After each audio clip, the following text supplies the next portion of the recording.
In this video I'll show you Bruce Lee legendary karate strike, what it really was, how he built it, why it worked in real fights, and how the same principles quietly reshaped modern fighting systems. Stay with me and I'll teach you how to begin training it today safely and effectively. Introduction: why this strike matters more than you think.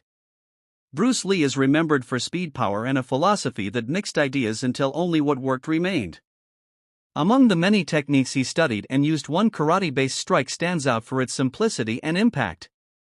It not a flashy spinning kick or a cinematic one-inch punch, it a strike built on geometry, timing, and an aggressive refusal to be predictable. To understand its power we have to look beyond the surface, study the body mechanics that make it devastating, examine the training methods Lee used to develop it, and trace how that mentality filtered into modern martial arts.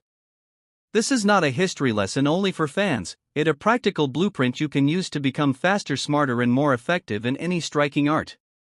The strike, what it actually is.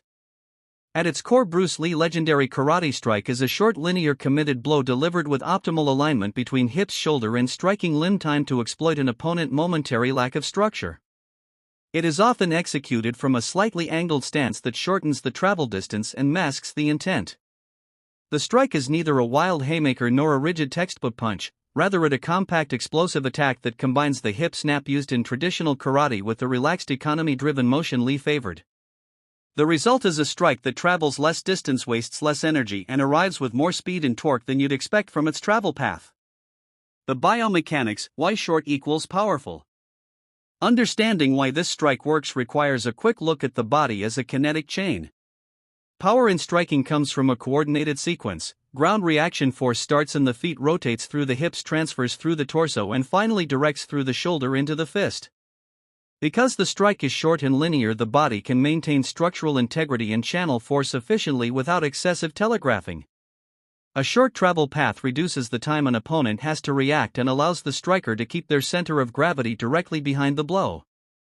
Bruce Lee exploited this by tightening his range, shortening the arm arc, and using rapid hip rotation to multiply force. That combination yields a high force per distance ratio, large impact for minimal movement.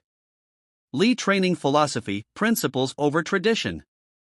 Bruce Lee's genius wasn't inventing moves out of thin air, it was a relentless practical skepticism toward anything that didn't work.